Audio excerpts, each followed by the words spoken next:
Hi there, I'm Simon Mersep and welcome to Crave. This is the podcast, the video cast, which usually deals with all manner of things entertainment. I say usually because this week, Steve McCabe, we kind of have a heavier, weightier matter to discuss. Well, you've kind of got your journalistic head on a little bit tonight. I mean, it's fair enough. So we've got some heavy stuff. We're going to be looking at one of the seedy side of somebody who was possibly the most influential and popular musician and entertainer in the world in his day.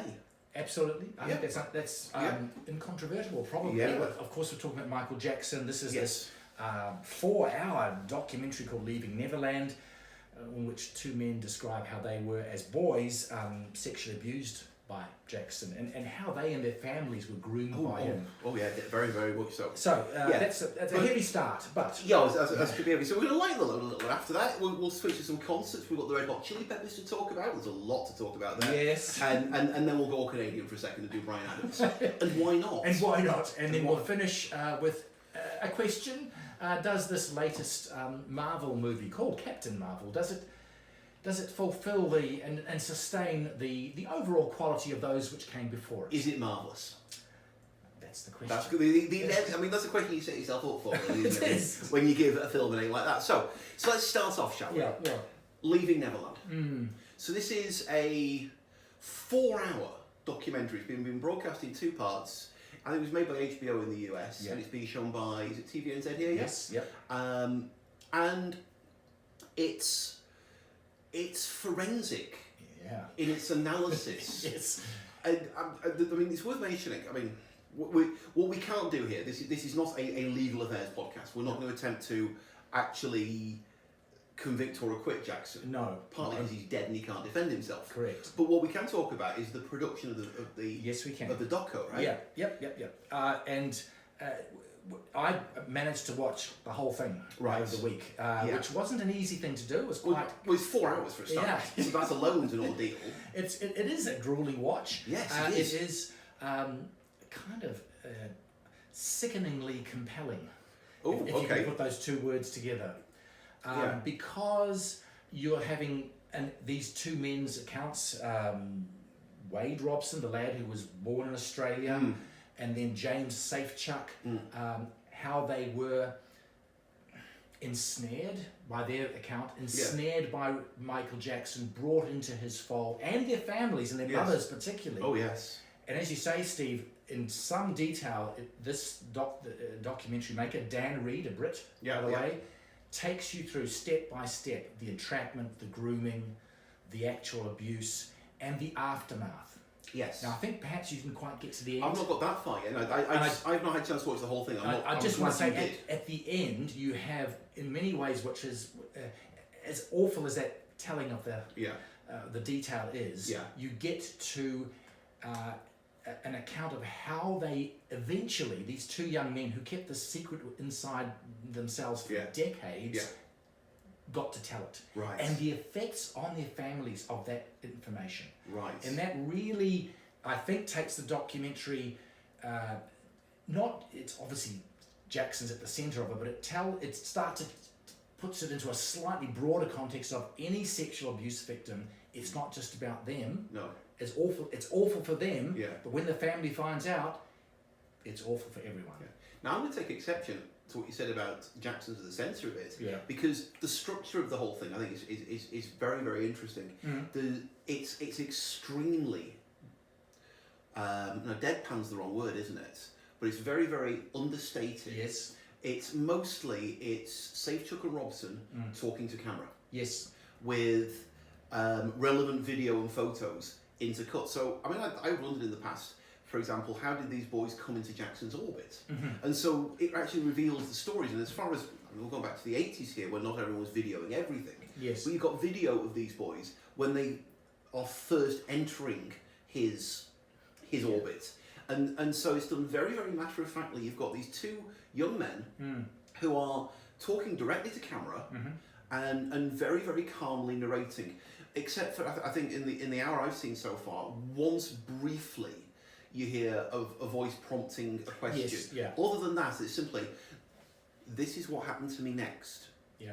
And then he did this. Yeah. And then he did that. And it's completely dispassionate. It is clinical in its dissection of what happened. Yeah, and fascinating to watch. Yeah, I just to get back to what you said there, Steve. When I said centre, I mean Jackson is the central, for want of a better word, villain in this story. Okay, But in the telling of this story, yeah, other sexual abuse victims could look at that and see patterns. I would imagine they probably could, yes, and learn something from it potentially. That's what I mean. Look, you're right about the telling of it. It's quite slow and deliberate. Yes. The pace is quite slow. I felt that was obviously a deliberate way of allowing the audience time to absorb the information. And there's a lot. There's a lot. Yeah. I mean, at one point, James takes you almost like on a tour of Neverland. Yeah. All the rooms where the abuse took place, and there are photos and videos of each room. You're right. Meticulous is the word. And I noticed journalistically. One little thing that struck me a couple of times where obviously Dan Reed, the filmmaker, decided on one or two points, potentially contentious points, he wasn't sure. So at one point in, I think it's Wade's story, the issue arises, who first said, come and sleep with me? Was it, how did that, who initiated that? And he danced around it by having the mother make a comment of, well, I don't know who exactly it was, but they did sleep together. Yes. It was done in a roundabout way, just to cover the fact that he probably didn't know and couldn't prove it. I mean, they can't prove it now, but I just thought it was an interesting little illustration that I'm sure that Dan Reed was pretty rigorous as he could be in putting this together, and lawyers must have gone over it with a fine-tooth comb. There must have been a lot of very, very careful. But nevertheless, the damage to Jackson's reputation is immense. But what gets me is that he's still got a reputation. We've known this for a long time. I would say that that's very interesting. I think many people would say yes. Yeah. But there are obviously probably millions of diehard Jackson fans who just can't or won't accept it. Now, and I'm going to say that based on things I've heard on Facebook, for example, from Facebook friends of mine who are, as you say, diehard Jackson fans, they're saying, well, why would you believe these boys? Why would you believe this? They've said it didn't happen in the past, and so why are you believing them now? Yes. And so I do wonder. I mean, I can see why Reed made this. Yes. And I can see he made it very well. And I know that these boys want their story to be heard. Yes. But I don't know that it's actually going to convince anybody who's been saying, oh, you know what? Maybe the king of pop, whose posters are on my walls, maybe he was a pedo after all. I can't see that Damascus Road experience happening because I think people are so passionate in their love. I think they are passionate. Yeah. The second half of the documentary addresses some of those issues. Yeah. I think probably, some, as you say, some will never believe it, but and maybe there's a group somewhere in the middle who are beginning to be swayed a little bit because of the conviction of the accounts, the family members around that, and we hear his phone messages to these kids, we see the faxes he wrote. Yeah. It's creepy, isn't it? It's like a prosecutor in court saying, if you look at one little strand of evidence by itself, maybe it doesn't stand up. You put all those strands together and you get a rope. Yes. And that's kind of what you would say about this, perhaps. I found myself believing them. I did believe them. And I think that's Reed's meticulous documentary making. Yeah. So the question that has to be, are we still going to listen to Thriller? Yeah, no, that is a good question, isn't it? I mean, obviously, I took down my Hitler watercolours off the wall before we filmed this. Because seriously, I mean, how do you deal with this? Isn't that an interesting question? Because we talk about entertainers, don't we? Yes. You and I. And right now, you know what? I made a little what do you call it? A song list for myself from playlist for myself on Spotify the other day. And I actually, this is a few weeks ago, I actually put a Michael Jackson song on there. Ooh, okay. And I've taken it off. Which one, out of curiosity? Well, I'm so embarrassed to even say the title. No, it's not Ben, is it? No. Good, because this front door's right there. No, it's... Oh, I'm embarrassed to say it. It's The Way You Make Me Feel. Okay, so it's a decent cat. It's a decent cat, but The Way You Make Me Feel, I mean, it just... You say that and you've seen that documentary and you think, oh no. It's like listening to Rolf Harris sing Two Little Boys. Yeah, and you're going... Yeah, the So signs I think the signs were there, weren't they? Yeah, so I think I probably will struggle to listen to him now. And maybe, Yeah. I don't know if that will last forever, I don't know. I think he wrote some great pop songs, you can't deny that, but when you now know what you know, you can't unknow it. Yes. And I personally would now struggle to put one of his songs on my playlist. See, I'm fortunate because I was never. I always thought he was overrated. I always thought Thriller's got one or two decent songs on it. He can dance. I mean, I remember watching in the mid-90s a concert video on telly. Yeah. And all I could think was I couldn't hear his voice. He was so down in the mix that, I mean, the audience were whooping and hollering like American audiences are given to every time he did one of those astonishing dance moves. Yeah. I mean, he could move like nobody's business. Yeah.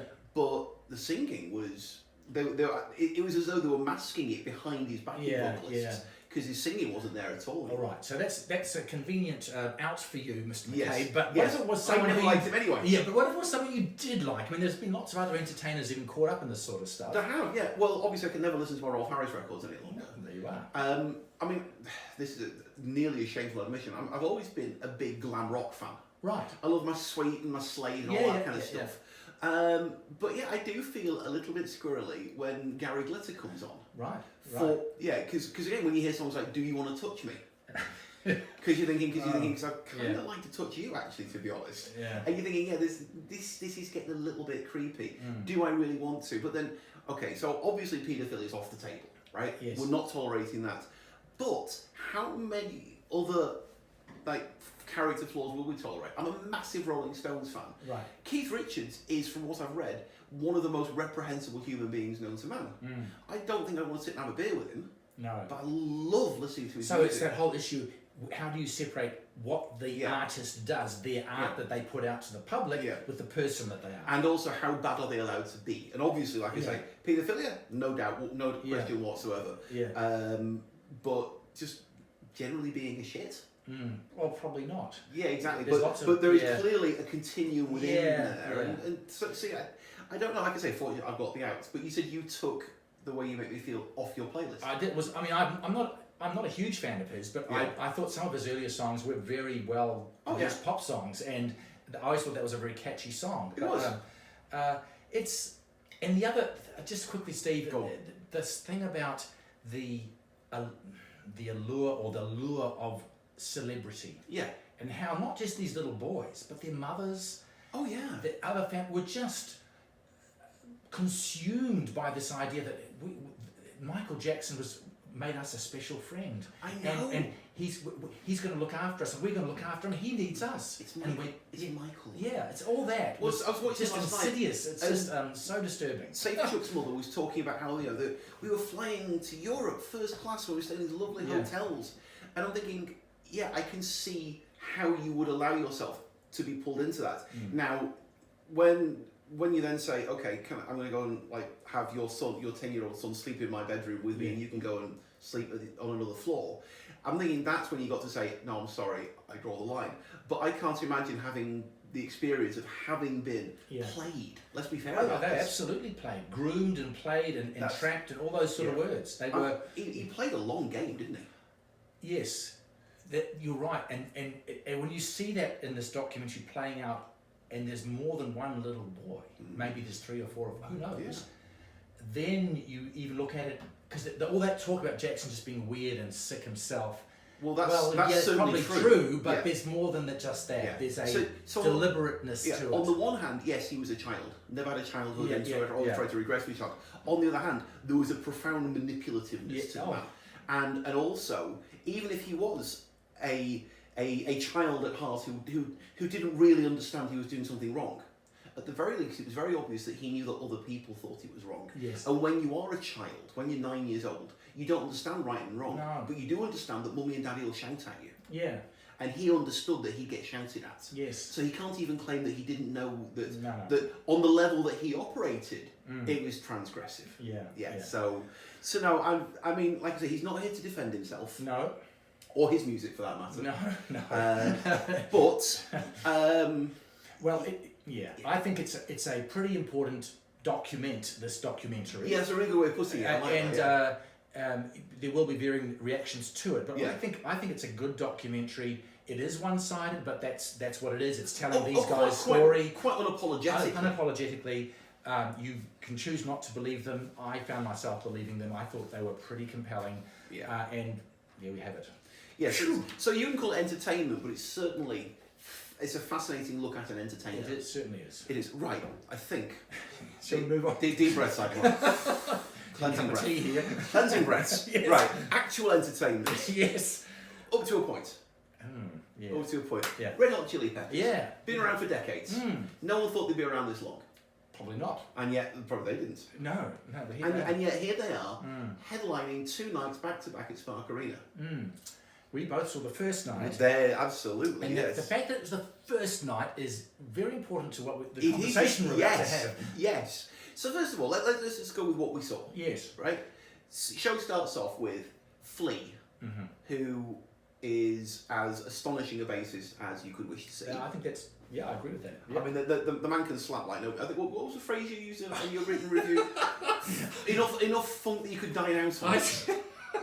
Something like that. I said. That was inspired like. I said, Flea's power slap on that bass gives you funk to dine out on, and then some. That'll do quite nice. That's it. Yeah.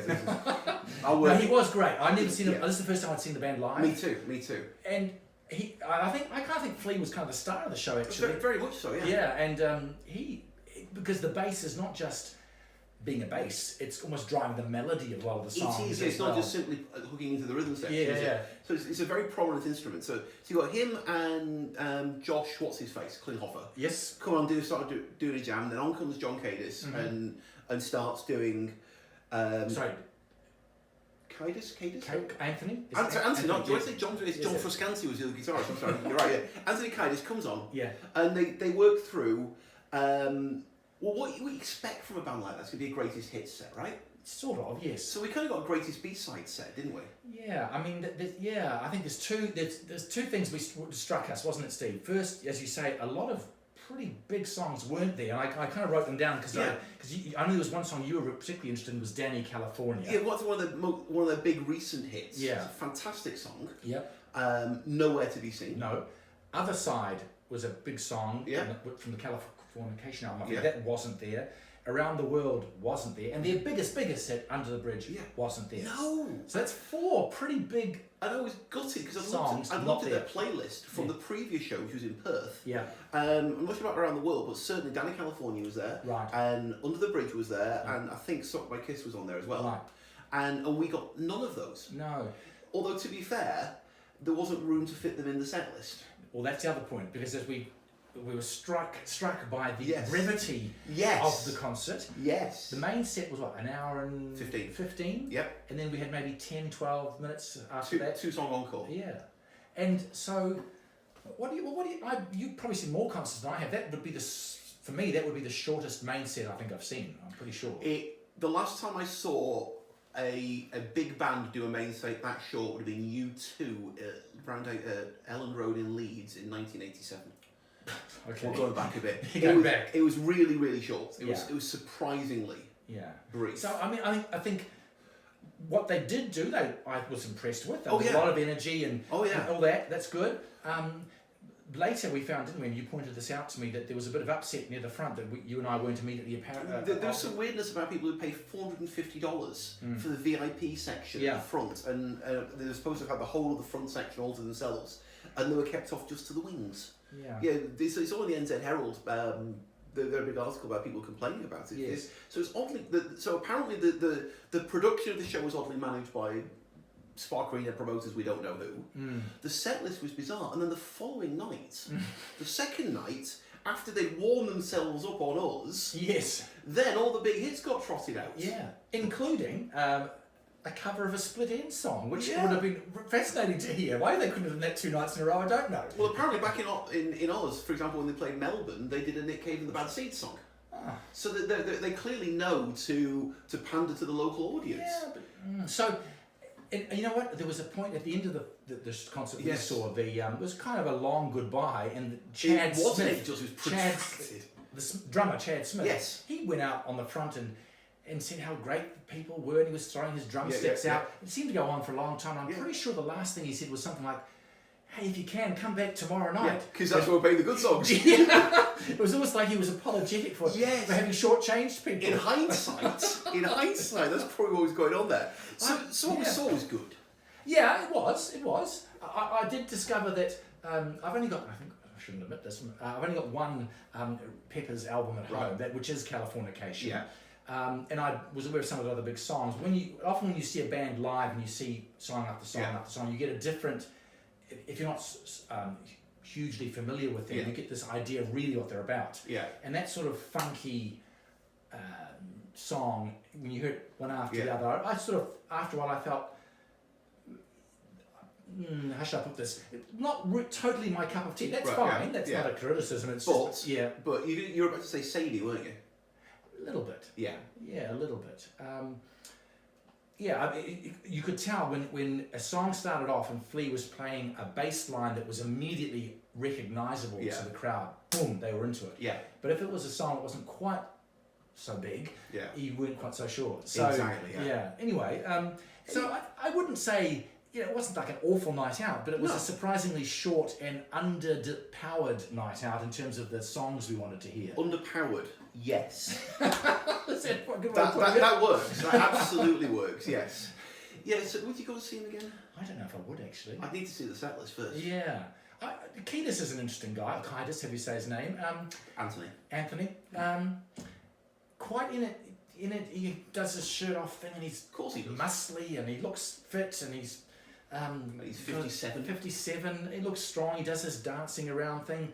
I found myself not quite sure every now and then how genuine it all was. Whether it was just a bit too affected. I just couldn't quite get my handle on that. When you've been doing it for that long, either A, it's completely and utterly affected and you're going through the motions, or B, the reason you're still doing it is because you love it. Yeah. And you couldn't figure out which one it was. My views varied during the night. That's interesting. What about you?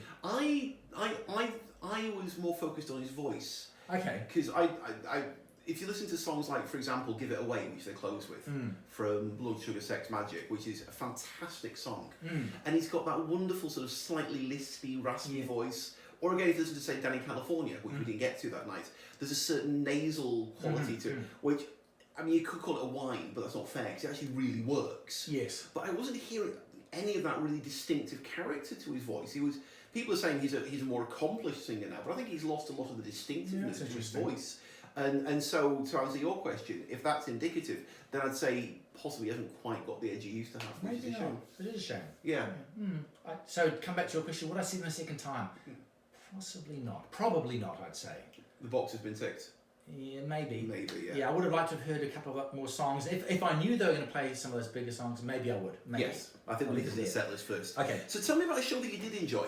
Yeah, so I went this week as well. It's a busy week since we were last on our podcast, weren't we? To see the Canadian gentleman from Vancouver, no less, Bryan Adams. Yes. And I remember you saying when we talked about this that you'd seen him not that long previous. Just over a year ago, he was at Matakana. Right. Yes. And I decided, so I remembered reading your review at the time. Right, I won't go back and read it a second time. Right. I'll just put that over there and just try and approach this from a freshish sort of perspective. Makes sense. But it was. I think that he, and my image going in was a little mixed. Yeah.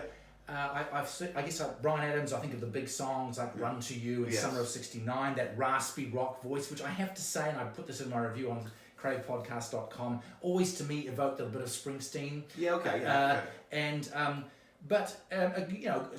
big voice, solid, no nonsense, hard out rocker. But a lot of the songs sort of middling, almost middle of the road, not in a sort of safe-ish sort of rock way. Yeah, safe is a really good word for it. Yeah. So that was my expectations were probably not super high. Yeah. And so because of that, and the expectations mean a lot when you to what sense you get of enjoyment from a concert. I actually ended up enjoying it. Good enough. Yeah, because he first of all, man, can that guy sing. Oh, there's no denying that. He can belt out that song. Yes, he can. I mean, he's when you see him on stage, he's quite slightly built. Yeah. Slim, not a big guy, but that voice. I made a point. I thought at times it was almost like a controlled yell. Controlled is good. Yeah, and but he wouldn't keep it up there all the time. He would dip down and do other things with it, obviously. Give yourself laryngitis. Yeah, but so, and he was, the other thing is, let's come back to what you and I were just saying about the Red Hot Chili Peppers and how genuine the frontman was. I found myself, trying to assess that. How much was he genuinely into it? These are songs, many of them he's played a lot before. And I found, overall, I liked him. I thought he seemed to care about who he was in front of. He was playing to the audience quite a lot, talking to them quite a lot, orchestrating the audience quite well to join in on songs.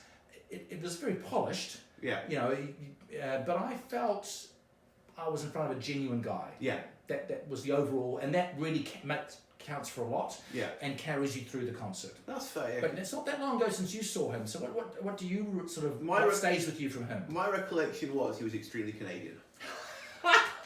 He was very, very polite.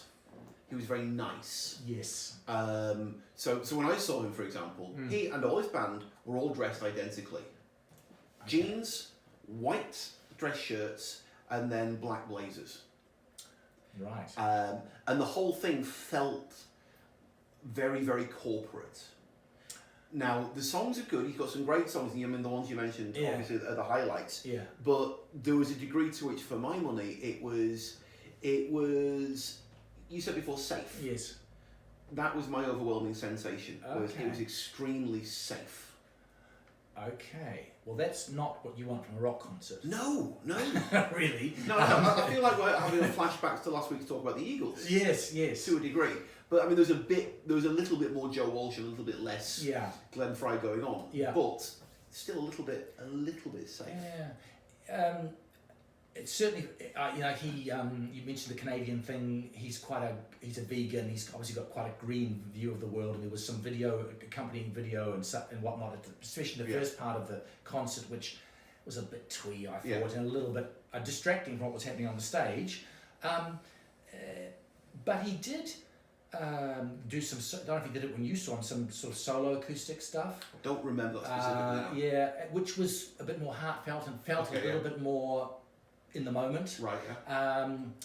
I think that the audience appreciated that. So I think it just took it slightly above the line of just being a feeling that you're in the hands of someone who's done this 1,002 times before and they're just going through the motions. It didn't feel like that. Well, that's good. And I think he made a point that this was his first ever indoor concert in New Zealand, and that may have helped a sense of being in an enclosed space and kind of sharing more of an intimate moment, perhaps. No, that's maybe. Interesting. Possibly. Yeah. Now, you mentioned the screen backdrop, right? One thing that I do remember from his show in Matakana a year or so ago was when they played Summer of '69. Yes. They had the lyrics on projected or possibly painted, being projected on a naked woman's body. And I remember talking to a few people who were saying, "Seriously? Are we still doing this, Bryan? Is he still doing it?" Yes. That does surprise me. One would have thought people had moved on just a little bit. I guess. Well, maybe. I haven't looked to see what he's said, if anything, about that. Yeah. But maybe it's sort of trying to evoke a sort of the different mindset of the '60s. And I don't know. Maybe. No, possibly. But possibly. I mean, it's not a 2010s sort of way to present something. Late 2010s in particular. It felt out of place. It felt faintly like we don't do this anymore. We're kind of we've evolved. So that surprised me. Anyway, so okay. Well, anyway, if you just want a straight out rock concert, you can't go too far wrong with him. I think he can sing. Well, I mean, I also saw him back in about the late 80s, about 86, 87 in Birmingham. And so 30 odd years now. And he was pretty good then. Right. So you think he's had 30 years now to take what he was good at then. Yeah. And he's been rehearsing, let's face it, Summer of '69 and Run to You for 30 years. If you can't play those songs well by now, and clearly it shows he's clearly got this. I mean, we were saying before about the Red Hot Chili Peppers that you either go through the motions because this is just what you do and you've been doing it for years, or you do it for years because it's what you love. Yeah. Okay. Well, What sense do you get? I got the latter sense from him. That he's really still enjoying it. Yeah, and he needed to, because the other thing I must quickly say is, when I heard those songs one after the other, the lyrics, a lot of the lyrics for me were very syrupy and soppy, and I don't know, there's nothing wrong with romantic rock, that's great, but I felt everything very corny. I do, I do it for you. Yeah, with that very corny. So he had to work hard to overcome that for me. And this from the man who's got The Way You Make Me Feel on his page. That's right. Fair enough. That's true. So So I noticed you've commented on in our notes here about, I think the phrase used, hard-working, earnest rocker. Yes. And that's probably about the strength. Probably about the strength, really. Yeah. With a bit of a Canadian sort of feel-good thing vibe happening there. Which, Now, look, to move on, I've actually got a confession to make to you. Oh, no. Yeah. Oh, no. As you know... Tell me, my child. I generally have been a bit of a fan of the Marvel Studios output. Yes, you have. You've definitely been our bearer. standard bearer. But I think I've got early onset of a new syndrome. Oh, no. Yeah, it's called superhero overload disorder. Oh, mate, that's or SOD. Yes. I've got an acute case of that.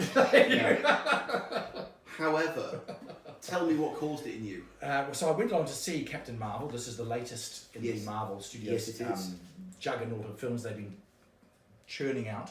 And I came away thinking, it's not bad. Yeah. It's well put together. They've got some good actors. Brie Larson, an Oscar winner. Yeah. Samuel L. Jackson. And those two sparked off together very well, I thought. That was the highlight of the film for me.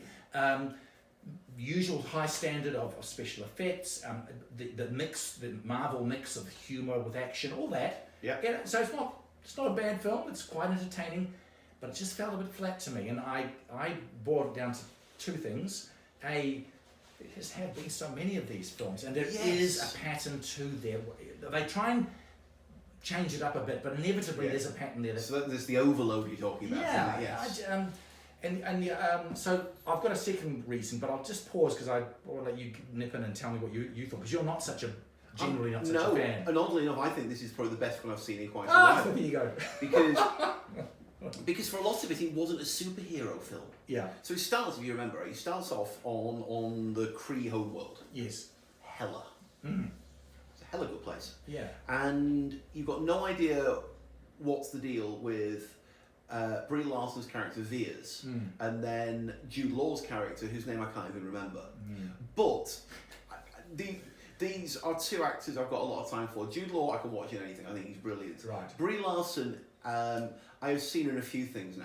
Yeah. I mean, first time I saw her, I think she was in Community, which is a very bizarre American sitcom. She was good in that. Yeah. She was obviously outstanding in Room. Yes. And I was fascinated to see how she'd be in this, because Room sets her up as being a really just a good, solid acting talent. Community showed that she could do comedy as well. Yes. And so you expect a little bit of levity. It's not going to be a laugh out loud comedy. No. But you do expect levity. You do? And lightness in these films.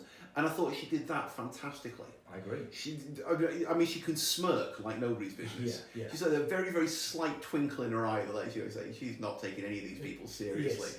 And I loved that. Yeah, I agree. She was fantastic. She's great with Jude Law, but it's not often that Jude Law is not the most sparky actor in the film.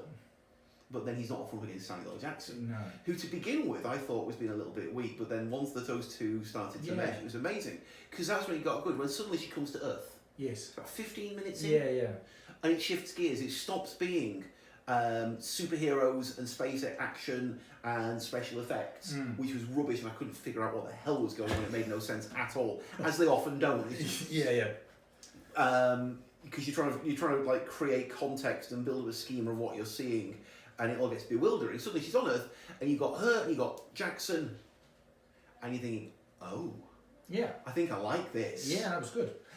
And especially good because in this film is set in the past. About 10, 15 years ago, so we see a digitally enhanced Samuel L. Jackson as this character called Nick Fury. No, just Fury. Oh, sorry, Fury. Fury. Right. Yeah. So in the other films, he's older and he's a bit more hard-bitten and he's a bit more serious. He's a bit more Samuel L. Jackson, basically. But here he's a bit lighter, he's a bit more at ease, and he's a bit more jokey. And so that interplay with Brie Larson, I enjoyed that. As I say, that was, to me, probably the thing I enjoyed the most of the film. Those two were fantastic. Very, very good. Yeah. And then eventually, obviously, it had to go back to bring the Kree in, and you had to have the big battle fight, and superhero fights bore me senseless. I made a note to myself to say that if it's just a fight for a fight's sake, I agree. We've seen them umpteen times. Unless there's a particular plot turn that hinges on this fight, then you're right. Yeah. I agree. You know the good guy's going to win. Yeah. And the good guy in this case is Captain Marvel, who doesn't get named such until the end. It's Veers or Carol. Carol. That's right. You know that the Brie Larson's character is going to win when she has the big fight. Yeah. But you just sit there waiting for it to end because you know eventually it is going to end. Yeah. And you just feel like you're like, okay, go on, have your fight. Let us know when it's finished, and I'll put my phone away and wake up. Yeah. And that suddenly that was pants for 15 minutes. Yeah. Didn't like that. Okay. We should mention that this was the film at long last, after more than a decade of turning out these films, where Marvel puts a female as the central hero in the story. Central hero's best mate. Yeah. Central hero's backstory character. Yes, and in the best mate's daughter, who's also quite significant. So there's several. Daughter is always going to be female. Yeah. You're right. I'm glad you pointed that out to me. but seriously, I mean, it smashed through the Bechdel test. There's no doubt. These are women who are just simply getting on being characters in a film that's about them and around them. Yeah. And for a while, the blokes just become peripheral. Yeah. Why the hell not? Oh, absolutely. Yeah. And not even women, black women. Yeah. With possibly even a suggestion there could have been a romantic interest between them. A hint, possibly. Maybe. It is one possible reading of it. Yeah. But they didn't have to flog it. No, they didn't. They just got on with doing it. It was really, really well done. One of the things that about it, Steve, I always thought Superman was the most boring superhero because he could do anything and no one could hurt him. Yes. He was just like a goody good. And, yes. I thought, I thought Captain Marvel's powers started to go down that line. Seemed like she was invincible. It looked like. Yeah. And that gets a bit boring after a while. Especially when they do the big superhero fight.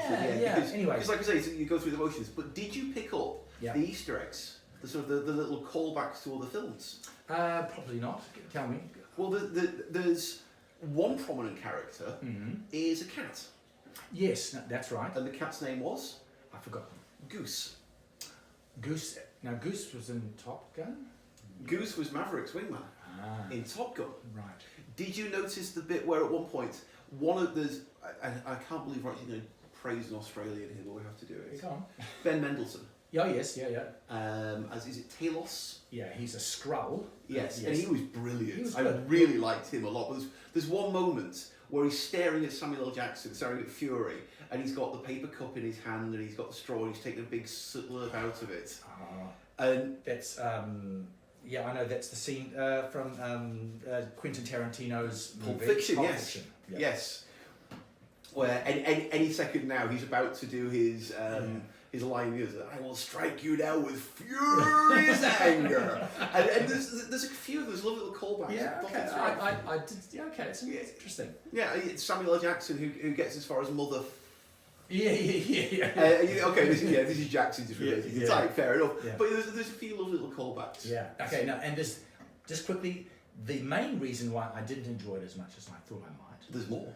Is it's a distraction from the big story that's going on in this Marvel Cinematic Universe about the threat from this Thanos guy who was in the Avengers Infinity War. Oh. I say that because that story... Because we have to go back to that, don't we? Well, yeah, because that story has been taking 10 years to build up, right? They get to the end of Avengers Infinity War. It looks like Thanos has won, or mostly won. Yeah. Nick Fury is about to die. He sends out this message for help to Captain Marvel. Right. So we have to say, before they get to the next film, we have to know who is this person, so they have to do a separate movie. Yes. But if you are a fan of this genre and of these characters, and you've been waiting for this Thanos saga to play out, it's like being put on pause. Yeah. For me, and I knew that at the end of these Marvel movies, always at the very, very end, in the credits sequence at the end, they'll give you a snippet of what's coming up next. And I found myself waiting so much for that to see the tie-in for the rest of the overarching story. Which you did get, didn't you? You did? I got it. I got it. But it just felt we were treading water when I wanted to swim a lot more quickly. Yes. And it nagged at me Yeah. But as I said in my review on the website, I don't think Marvel had any choice because she's so powerful. If they'd introduced her before now, well, she could have taken on this Thanos guy.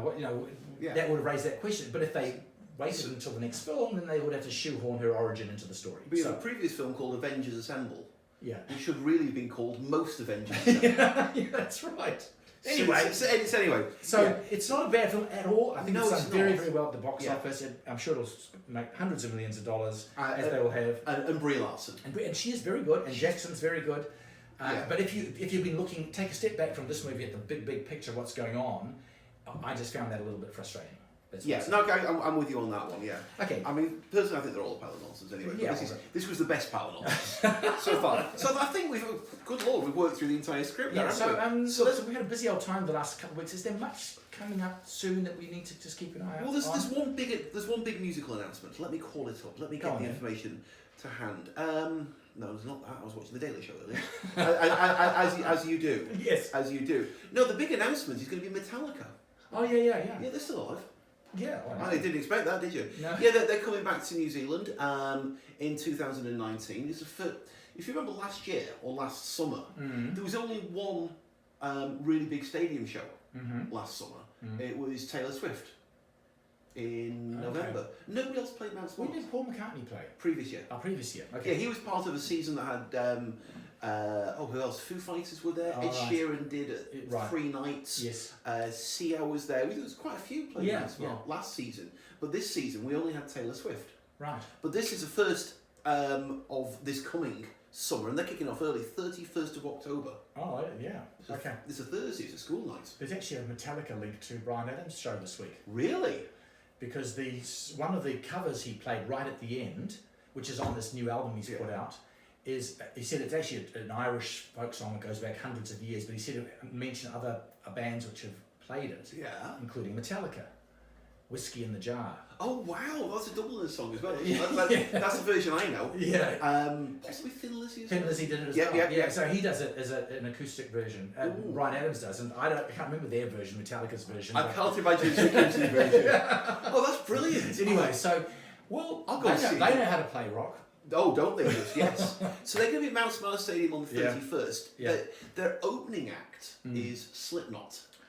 Okay, who I've heard of, but I don't know. I'm not much of their material. No, I don't like their music. I'll be honest. It's too intense, too heavy, too thrashy for my tastes. Okay. But I shot them a couple of years ago. Did they survive? Well, I survived, and that was a miracle. I did photography at their show in Auckland. Yes. About 18 months ago, and what I did come out with was the music's poo, but they do know how to put on a stage show. Right. They're amazing performers. Yeah. So they packed out Spark Arena, and then the support act. Right. Okay. Metallica. So that impresses, doesn't it? Yes, right it there. does. Now here's something else that's worth mentioning about this. Now, obviously they're playing the West Island as well. Are they? Several dates. Very good. And so the tour is being called what is it? The Worldwide Tour, and they're selling what they're calling the Wherever I May Roam Black Ticket. Oh. And it says 1 ticket allowing floor access to any Metallica show on this run. Black ticket holders need only choose the show or shows and make an online reservation no less than 48 hours before the gig. And those tickets are going for $600. Oh, okay. But, I mean, it sounds like a great idea, except that it means you can go to Perth, Adelaide, Melbourne, Sydney, Brisbane, and Auckland. So you're paying $600 for your black ticket. Yes. How much are you paying for your airfares? That's the downside to it. But on the face of it, it does sound like an awfully good deal, doesn't it? Yeah, fair enough. So that's the big music announcement for this Lovely. week. All right. So look, if you want to get in touch with us, you can email us at podcast@. Crave podcast. Crave. What did I just say? The same thing you've been saying at the end of the last 78 episodes. Podcast@cravepodcast.com. That's the one. Okay. Yes, and if, like Simon, you find that too complicated to remember, at Crave Podcast, we're on Twitter, we're on Facebook. Yes, we are indeed. So, good chat this week. Thank you very much. Bad. Yeah. So, I'm Simon Mercer. I'm Steve McCabe. That's what's been entertaining us this week. Certainly is. That went well.